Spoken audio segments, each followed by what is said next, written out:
Donc bonjour à tous et à toutes. Nous sommes le mercredi 24 août 2022 et il doit être dans les 13h16 ou 17. Je me trouve là dans une base de loisirs. Donc je dis du côté d'Orléans, on n'est pas à Orléans exactement, mais la ville, je ne repère pas, je pense que c'est entre plusieurs villes. Et je suis avec ma fille et un neveu, voilà, qui sont en pleine activité. Et en fait, moi, je les attends pendant ce temps-là et je me suis dit, tiens, je vais faire une vidéo en toute simplicité. En fait, à vrai dire, normalement, c'est la 10e vidéo, mais non, ça ne sera pas la 10e, je pense qu'il y aura une autre vidéo bonus. Celle-ci, c'était peut-être un message adressé à une jeune femme incroyable. Pour laquelle je lis souvent ses posts sur LinkedIn, et hier j'ai lu un post et puis surtout elle a mis des photos d'elle. Je ne sais pas si habituellement elle met une postiche ou pas, mais elle avait mis une photo d'elle, une des photos où elle n'avait pas de où elle se montrait tout à fait au naturel aujourd'hui, en tout cas du fait de son état de santé. Donc la maladie, pour l'avoir évoquée dans les précédentes vidéos, marque un tournant dans la vie des personnes. C'est à la fois une remise en question personnelle et c'est aussi et surtout c'est aussi parfois une prise de conscience sur l'environnement dans lequel on a évolué et sur lequel on n'avait peut-être pas un regard complet, un regard objectif sur les personnes qui, en l'occurrence, nous entouraient. La maladie impose comme ça d'avoir un autre regard, impose de pouvoir aller chercher, je dirais, dans ses propres capacités, la capacité de résilience et questionne également. Et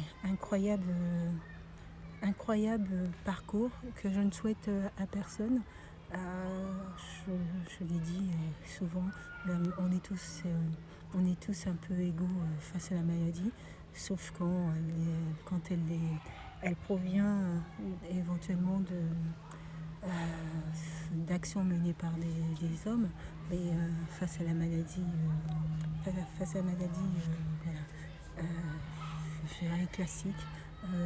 Nous sommes tous égaux avec nos gènes et avec notre histoire, nos capacités, et il faut faire face et il faut affronter la situation et puis trouver les moyens de pouvoir poursuivre.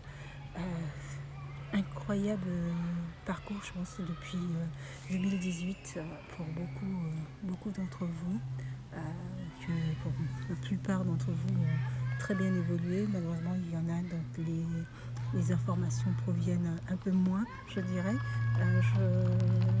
Je n'ai jamais eu de doute sur le réseau en lui-même et la force du réseau.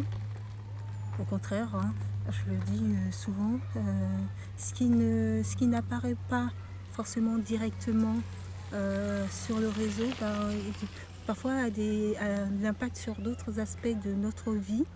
Il y en a beaucoup qui diraient, mais on ne met pas autant en avant sa vie. Rassurez-vous, je ne mets pas grand-chose en avant, à vrai dire. Vous ne savez pas toute ma vie, mais vous savez quand même les grandes lignes. Et au contraire, moi je pense que c'est comme tout outil de réseau social, il faut savoir l'utiliser. Il faut savoir aussi comment l'utiliser. Et il faut savoir également que je regardais pour voir si c'est pas ma fille qui arrivait, c'est que éventuellement ça peut avoir des répercussions négatives, pas autant sur LinkedIn. J'ai pas de crainte de répercussions que ça puisse avoir sur LinkedIn, dans l'utilisation même de ce réseau qui est professionnel, et même si comme Olivia, elle fait état d'autres aspects de sa vie, ça donne un peu d'humanité au réseau. et ce n'est que bénéfique de l'humanité. Je pense que j'avais fait une thématique sur ça dans la série En toute simplicité.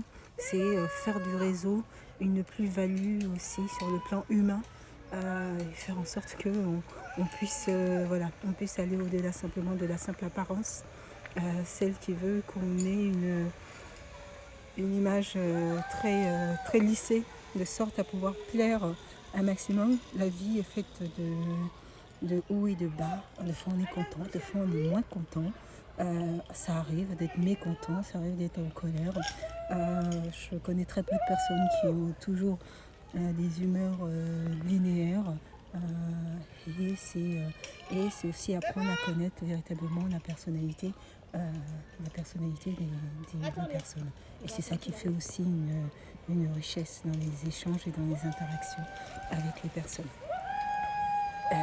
Sur le réseau LinkedIn, honnêtement, je ne pense pas que ça puisse être néfaste, quel que soit, je dirais, finalement l'usage qu'on en fait, parce que je pense que la plupart du temps, les individus sont bienveillants.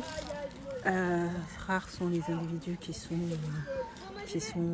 malveillants. Après, dès lors où on expose une information, il faut bien sûr s'attendre à avoir un retour de réaction des personnes, retours qui peuvent être positifs, retours qui peuvent être négatifs. Les membres du réseau ne sont pas forcément là pour aller totalement dans le sens. C'est pas l'intérêt d'aller totalement dans le sens de ce que les informations qui sont transmises. Au contraire, c'est plutôt dans l'échange. L'échange, je dirais même la discussion, mais c'est dépasser ce simple espace numérique pour après rentrer dans des interactions qui soient véritablement vraies, directes et voilà, qui font aussi la différence.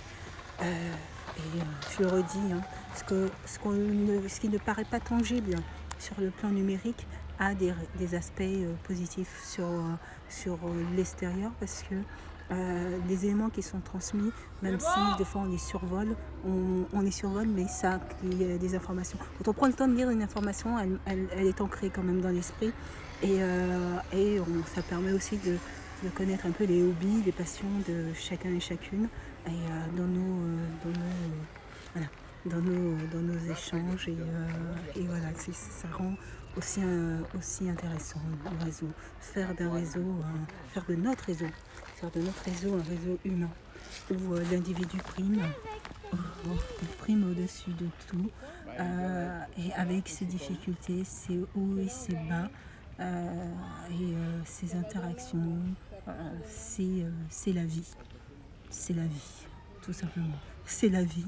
C'est une forme de vie, je dirais, qui, dans le sens où on est dans l'interaction, on est dans l'échange, mais qui doit prendre véritablement toute sa réalité, voilà, après dans la vie réelle. S'appuyer sur son réseau, s'appuyer sur ses connaissances, et puis s'entraider.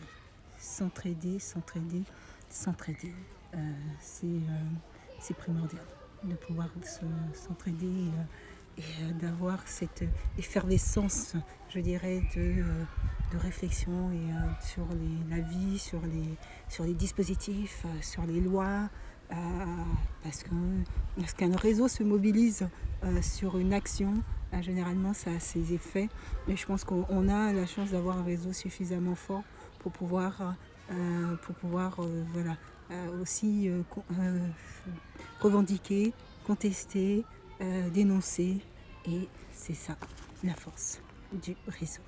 Donc voilà, donc finalement il y aura une vidéo surprise, et donc je vous souhaite de passer de bonnes fins de vacances pour ceux qui sont encore en vacances, et puis je vous dis à bientôt.